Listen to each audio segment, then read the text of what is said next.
Ego. As a business owner, your ego is an issue. Big issue. It's dictatorship. You're not going to listen to anyone.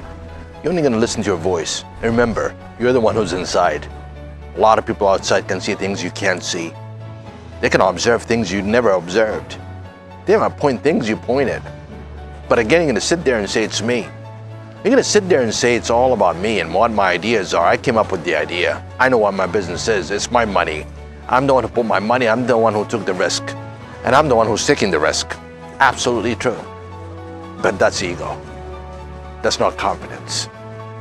You're determined to fail. You are determined to fail.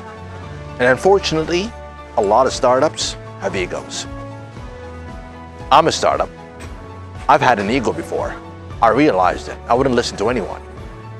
And one of my projects failed. Completely failed. So, do you need an ego? Nope, you don't. As an ego, you'll never be a team player.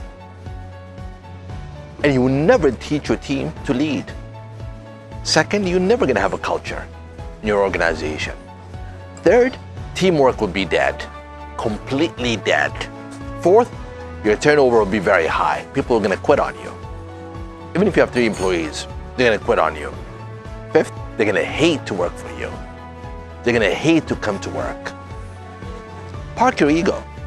Doesn't cost much. And if you don't park it, it's gonna cost you a lot. So what are the 5 things you're gonna take from here? A, nobody works with ego. B, ego kills teamwork. 3, you cannot have a corporate culture or a business culture or even a small business culture for 5 employees together with an ego. Last but not least, the spirit. Nobody wants to work for you. They're gonna hate their job. They're not gonna come to work. And if they come to work, they'll do it for money, just the money. Imagine if you have 2 to 3 employees as a startup, or even if you own a cafe or a restaurant, you have 5, 6 employees, and they're only coming there to get their money. Ends meet ends. First of the month, end of the month. First of the month, end of the month. And you're yelling, you're at home saying I have the worst employees ever. No, you are the problem. You are the problem. You initiated all this because you only thought of yourself, never thought of others. You never thought of your team. You came before the business. You came before your organization.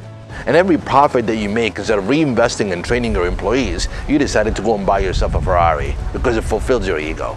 You decided to buy a house in Saint-Tropez because it fulfills your ego. Oh, again what? Because you want to also impress your wife and friends and families. So why are you in business? Why are you in business if you're going to fulfill others and not your business? Why are you in business if you're not going to fulfill your employees? Please, A, take care of your employee. Keep your ego on the side. Take care of your business. Keep your ego on the side. Your business comes before you. That's what's going to feed you every day.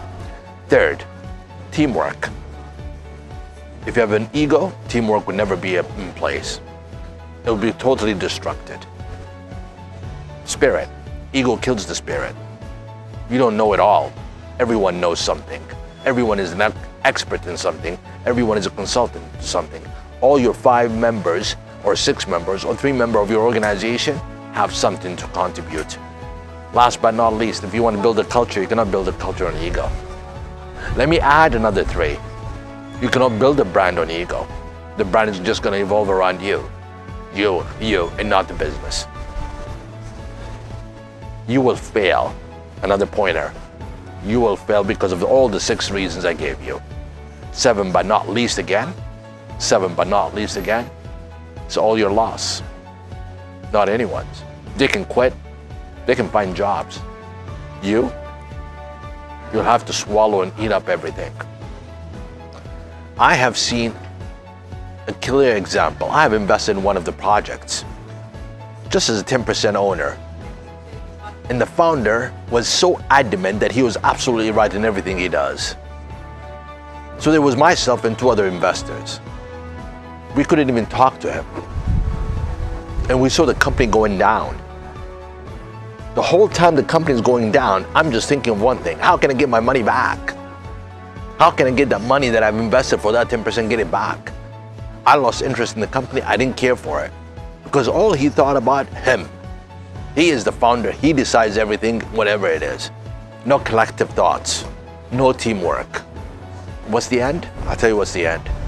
The company is the same size for the past 5 years.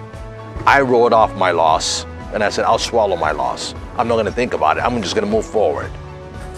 And this is a real example from an egotistic person that I invested in. I invested into the idea without thinking who's the founder. I should have thought of the founder. Even if the idea is great, I should have thought the founder first. I mean, I'm giving you a life example that you should take these old pointers and put them in your business. And that's why we're making these videos. All these series of advices for you, so you can move forward. Keep your ego on the side. Keep it parked. Never, the moment you walk into that office and you deal with your employees, that ego should stay in your car. Should stay at home. Be humble. Win your team. Let them lead. You from behind, manage them all to go forward. Train them. Teach them. Have a good one.